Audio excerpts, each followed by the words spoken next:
Good day guys. Quick update nga pala tayo ngayon regarding dun sa PRC license renewal natin.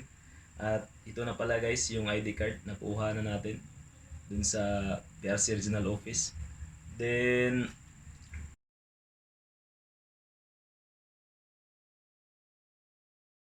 yung appointment ko pala ay 3 p.m. to 4 p.m. So around 3 p.m. nandun na ako sa regional branch sa may Robinson. Then mga 3:16 p.m. lang guys, nakuha ko na yung ID card ko. So around 16 minutes lang yung transaction ko doon sa PRC. So ang bilis guys. At nga pala, ito yung kinuha nila, hinanap nila sa atin nung doon sa PRC office, itong certificate of good standing.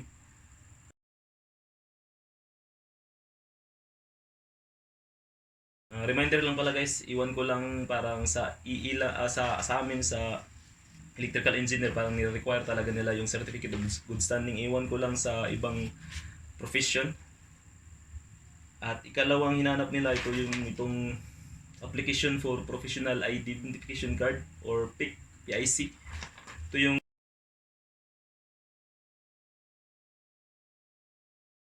itong dalawa nakuha natin through online. Itong certificate of good standing nakuha natin sa IIEE, at saka itong PIC ay sa PRC online. So kung hindi nyo pa napanood yung dalawang video ko regarding dito, ilagay ko na lang dyan sa description box para mapanood nyo. Then yun lang guys, yun lang yung hinanap nila. Tapos advice ko na rin, kung magkuha man kayo ng o kung ma-renew man kayo ng PRC ID nyo, kasi kailangan din naman, required talaga sa EE at saka sa RME na magkuha ng certificate of good standing. So ibig sabihin, kailangan talaga natin kunin ito sa IIEE. At makakakuha lang tayo kung member tayo ng IIEE. So as a member, siguro mas maiging kunin kung may extra naman kayo na pera, is yung lifetime na membership, which is 5,200. So isang beses niyo, medyo may kamahalan siya, isang beses lang naman niyo kukunin. Kaya mas wise siya, kasi kung yung regular member lang yung kukunin nyo, 1.5 nga lang siya yung price niya, pero every 3 years naman na mag-expire. So kung plano nyo naman magre-renew, pag mag-expire kayo, mag-renew na naman kayo. So mas maganda yung lifetime membership nyo kukunin nyo, para hindi na hassle at saka hindi na rin kayo magastusan. Then second tip na rin, doon naman sa ID, yung sa tulad nito, yung sa photo ko dito sa ID card, advice ko lang, doon pa lang sa pag-apply natin online, doon sa profile natin sa PRC, mas maganda kung yung i-upload yung photo ay yung latest nyo na photo, para yun na rin magtanong din naman sila yung sa PRC office kung yung bang sa profile natin yung gagamitin nila for printing ng ID card natin na photo.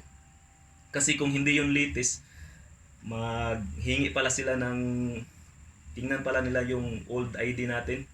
Kung yun pa rin yung photo nyo sa tawag nito, sa online account nyo, hindi nila yun gagamitin. So maghingi na naman sila ng ID or photo ID nyo 2x2. So matagalan kayo.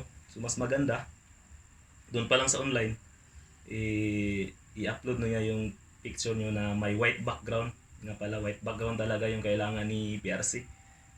Then ikatlong advice, magdala na rin kayo ng ballpen, kasi walang ballpen doon sa PRC, para mabilis yung mga pipirmahan man tayo, magpirma man tayo nito. Ito pala yung sa kuan guys, regarding doon sa CPD points, itatanong pala nila kung yung CPD points nyo.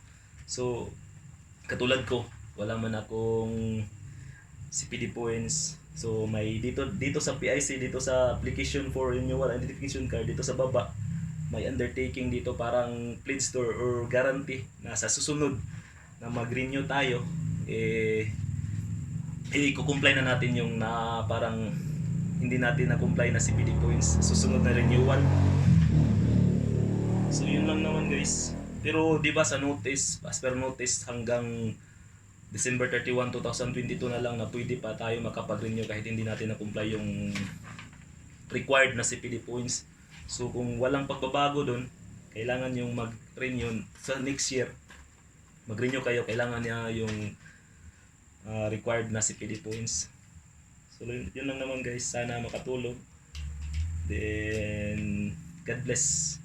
Share natin sa mga sa iba para makita din ng ibang professionals na magre-renew. Thank you guys.